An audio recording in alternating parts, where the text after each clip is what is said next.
Thank you, Rachel. That was really helpful. The one thing that I'd like to ask you about is how much you should say about scales in summary findings tables, because there was one example you showed where the SMD there was a 0.8 difference, and the comment said, "Oh, this is a big difference," but didn't say whether it was beneficial or it wasn't. It didn't tell us how to read the scales, and that's something I have to say that frustrates me when I read these things, because sometimes, I mean, a death's okay, you can work out whether it's a good result or a bad result, but there are some things when they're using a scale, you don't know which way around the numbers go. Yeah, no, that's a really good point.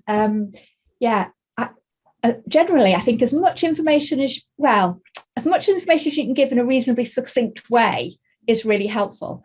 So quite often, recently, I see authors in the comments column, they will actually summarize the result by saying, so they'll say something like, so this intervention results in a large improvement in this outcome, and also perhaps bring in the certainty of the evidence as well. So they'll say something like, this intervention probably improves, reduces, say, the risk of an adverse event by a large amount.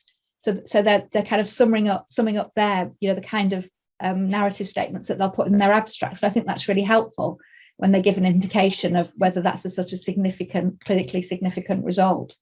Yeah, I think that would really be helpful, because I think we cannot rely on the people who read these tables actually understanding the numbers.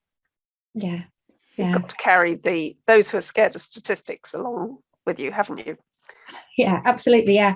And if you do use an SMD, it's often good to refer to, the rule of thumb about, what's generally considered a small effect and a big effect and what have you.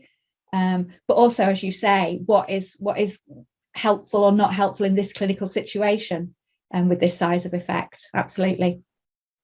Thank you, Rachel. We have another question from Casey. Oh, I think I'm off mute. Hi, Rachel. Thanks so much for that presentation. That was really useful. I've got one comment and then a question, if that's all right. So my first comment is about the footnotes, and you were saying to use one footnote per outcome in your grade table. Mm-hmm. I think, and correct me if I'm wrong, but I think that's not compatible with the GradePro software, where if you use GradePro, it will give you one footnote per downgrading. So if you downgrade your outcome for 3 different domains, then you'll get 3 footnotes. So I guess that would take quite a bit of work to then manually change those footnotes from 1 per reason to 1 per outcome. I guess, it will, won't it? I guess you kind of have to balance, don't you, between kind of what's going to be most helpful to readers, I guess, but also, I guess, kind of your own time and how much kind of time you've got to tweak. I think generally speaking, as a reader, I would prefer to read just 1 footnote per outcome, rather than have to kind of go, okay, footnote 1 says this, footnote 2 says this. But I can appreciate that it's not always easy to kind of to do that. Yeah, and so my question was then about, right at the start, when you were talking about just prioritizing your summary of findings tables and just putting them in for the most important comparisons. So my question then is, what do we do about grading and documenting our grading for other comparisons then, where we might not be presenting a summary of findings table, but presumably we would still be expected to and want to grade the certainty of the evidence for other outcomes in the review and for other comparisons.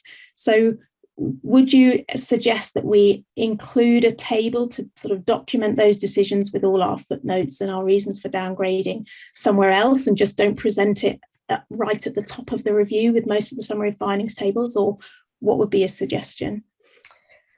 Okay, I don't know if this is in line with Cochrane guidance, but my suggestion would be that you don't really need to. If they're important enough to decision makers, the comparisons and what have you, then they're important enough to go in a soft table, but they're not necessarily important enough to spend a great deal of time compiling tables when you don't necessarily need to, if that makes sense. I think one of the things that's kind of thrown this into sort of focus for me is risk of bias 2, because as you know, with risk of bias 2, you're not looking at studies, you're looking at actual results, and so it's actually quite a lot of work, risk of bias 2, compared to just looking at whole studies in risk of bias 1. So you really need to focus on what's important to a reader, if you're going to have to put that much effort into it. So I would generally say just focus on your main comparisons, and you don't need to grade for all the comparisons and all the outcomes. I don't know if anybody else has got any views on that. That might be a slightly non-standard point of view. But I think that's generally what I would recommend. I mean, it depends how much time you've got, doesn't it? I mean, if you want to do it, then, and you've got the time, then fine, you can stick it in an appendix. But, you don't have to. Focus on what's important. Okay, that's helpful. Yeah, I agree with Rachel. It's not necessary, but if others want to do it, then, you could include it as an additional table or in the appendix, but obviously not as a summary of findings table, so that all the information is there. But it really depends on the resources that you have available, and also the number of outcomes that are specified in the review. Obviously, sort of specifying a small number of important outcomes is sort of the best approach. But that really differs by review area as well. I think what you're trying to do is not to overwhelm readers as well. It's to try and kind of say, look, this is what's really important, and we're not going to kind of confuse you by presenting sort of, lots of tables and stuff. We're going to present what we think is important and present it in a format that you can easily use, in an abstract and a summary of findings table. Yeah, I think for me, the grade approach has become so ingrained in how I draw any conclusions from the review that it's really hard then, when you have results that you haven't got a grade rating for, to sort of know what if anything you can say about that. But maybe, as you suggest, that's the right thing, and actually the thing is just to present those results but not really say very much about them, because you've not prioritized them for inclusion. So great, thank you.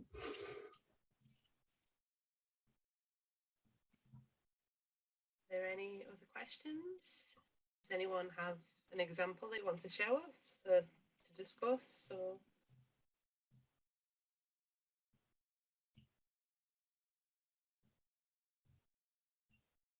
does anyone have any experience they'd like to share?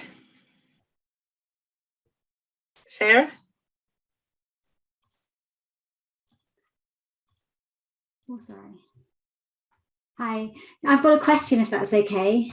With the limit on 7 outcomes in the soft table, I just wanted to ask if you've got an outcome such as adherence, which can be measured in many different ways, such as percentage of doses, discontinuation, percentage above a threshold, and so on. Does that have to be one way of measuring that per row? I've seen in some reviews there seem to be rows that have more than one thing, either time frame, but that seems to be not great practice. So I just wanted to get your advice, because it's difficult when there are many ways of measuring something. Yeah, I would just generally recommend that you pick, if you can, as far as you can, what is the key measure that that clinicians are interested in, and use that, and obviously pre-specify that in your protocol. So as far as you possibly can, if you felt that there were 2 things that they absolutely needed to know, then it's not sort of, RevMan's not going to reject it if it's got it into, if it's in twice. But generally, as far as you can, is to really kind of have a laser focus on what the key one is. I mean, obviously you'll have it in your results section, because you will, in your results section, you've got room to kind of give, variance on an outcome and different time points for an outcome. You can put all that in your results. But when you're talking about, your soft table, which kind of comes below your abstract when you're looking at it on the Cochrane Library, is to see if you can, as much as you can, focus on the key outcome. Right, thank you. And I have another question in terms of, if that's okay. Yeah. In terms of, do you recommend we use the Grade Pro? Obviously, I think if you use that, you have to break compatibility with, is that right? You have to break compatibility with RevMan. And I just wondered what you recommend. We do recommend you use Grade Pro, although, as I've shown, you sometimes have to manually tweak it. But yes, obviously the implication then is that you're breaking compatibility. I don't know if Ella Fleming wants to say anything about that, or no, it's me. I'm logged in as Ella. sorry, Kerry. No, so it will break compatibility with RevMan 5, so you won't be able to check the review out in RevMan 5 anymore. And it's the same with Risk of Bias 2. As soon as that's switched on in RevMan Web, then you can't go back. So I mean, obviously the move is towards RevMan Web anyway. So hopefully, we will get there with all groups. Elizabeth, are you going to correct me? Have I said something wrong now? I'm not going to correct you, but I'm going to say it is much easier to edit your review in RevMan 5. So if you are going to switch on anything that is going to break compatibility with RevMan 5, do it at the last possible moment. And discuss it with I think you'll need to discuss it with your review group first. And if they are resistant to it, please don't be surprised, because it makes their job much more difficult when they have to check your review over in RevMan Web. Fair point? I'm getting quite used to RevMan Web, but maybe that's just me. Well, yeah, same here, but I guess we look at it in a different way to people to copy editors and to other editors as well. I know it hasn't got some of the this hasn't got some of the requirements for editing that people want. Katie? I was only going to say, you can keep the compatibility if you use Grade Pro, can't you? By working in Grade Pro, then exporting the file and importing it into RevMan 5, I think. It's only the risk of bias, I think, that breaks the compatibility. I'm not quite sure how it works, but there are currently 3 things that break compatibility with RevMan 5. One is that Grade Pro has been enabled. So I'm not quite sure whether that means you can access it directly from the review or quite what it means, but it does mean there's no going back. The other one is risk of bias 2, and the third one is study-centric data. Yeah, so I think it's if you're working in RevMan Web and then enable Grade Pro from RevMan Web, then that probably breaks it. But you can still create your grade table in Grade Pro, manually export it as a summary of findings table, and then import that into RevMan 5. That works. I think it does. And anyway, I believe your managing editor would need to enable any of these 3 things that will break compatibility. So authors cannot do it unilaterally. It has to be supported by the review group. Oh, great. Thanks, Katie. That's really helpful.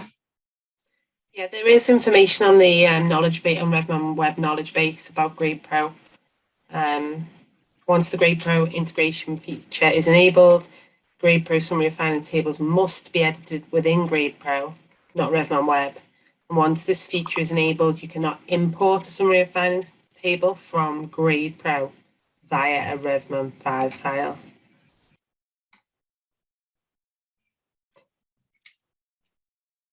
I'm not sure that really helps with.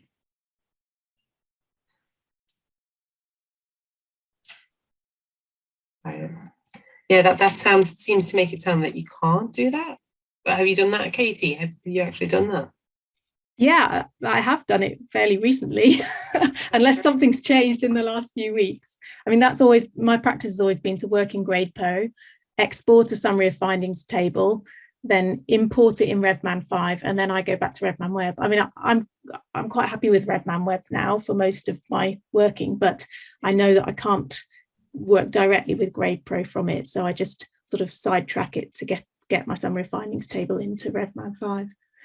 And certainly, I mean, I have done it up until fairly recently, so I hope nothing's changed. Be interesting if anyone else has got experiences with that. We can clarify that with the RevMan team and feed back to people. Catherine, I'm just agreeing with Katie that what she's describing is still possible and still doable, so there's nothing to worry about. Great. Yeah, I'll second that. We've got a review and they've produced a summary of findings table in RevMan 5 by importing it, and then you can go into RevMan Web and it's available there. So we haven't integrated in that case, so it's still available to do as long as you don't switch the integration on in RevMan Web. But when you do that, we've got other examples where authors have found it. We've identified issues in their summary of findings table. They've been produced in the integrated version of RevMan Web, and then authors are struggling to go to work out because we can't make the edits for them. We're telling them what's wrong, and then it's like, so it is creating a bit of toing and froing. So maybe a session actually on how to help authors when it is integrated. What we can do as editors would be, well, I personally would find that really useful, because as an editor, I'm not an author, so I haven't actually worked on an integrated version in RevMan Web. So to see how it works and how we can support authors better would be really helpful. Okay, Thank you. great. Thanks, Sam. That's a really good suggestion. If anyone else has any ideas for further web clinics, we'd be really grateful for any input. So that previously, so from last year, people were able to submit questions in advance and then we could discuss them. And it varied each month as to how many people attended. And it was just supposed to be, quite a sort of casual chat and discussion with everyone. Sort of, you didn't have to provide input, but everyone could talk and give their thoughts and advice. And then this year we've changed it so that it's more focused on a specific topic, so that it will always run each month. But people are still welcome to submit questions, and we can discuss those as well.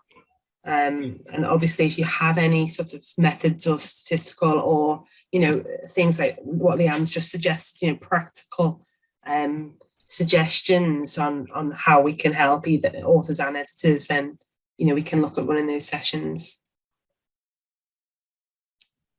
Sorry, I've got, I don't know if mine's a question, but I've been having issues with the with RevMan Web and the GradePro integration.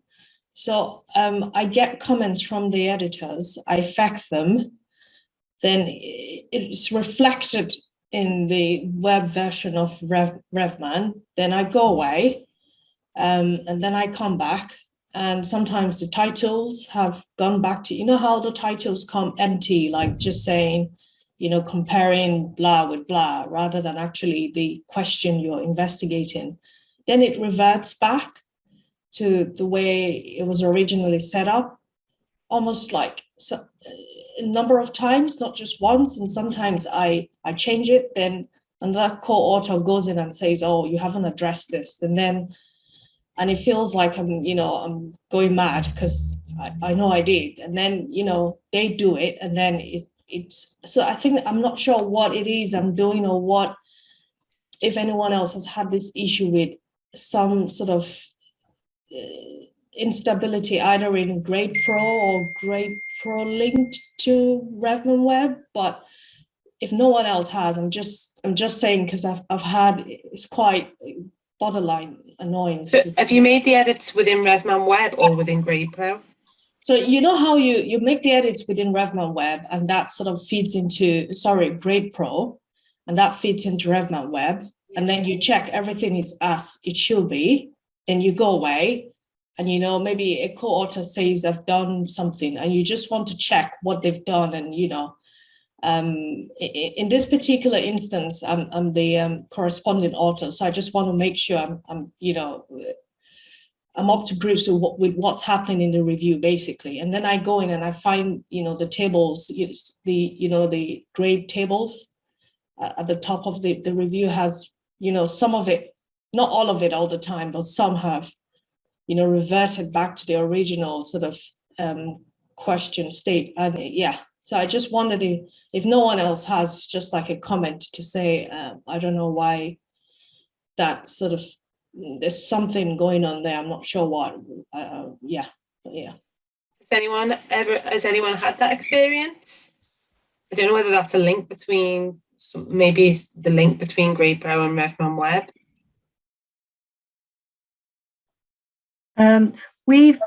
We've not had that experience, but we have had issues where there were two summary of findings tables produced in Grade Pro with the integrated Revman Web, and the author was trying to delete one of the tables because she'd done a dummy and the second one, and she wanted to delete the second one, and for some reason she wasn't able to delete it, and she thought she had. She'd go back to Revman Web and it was still there.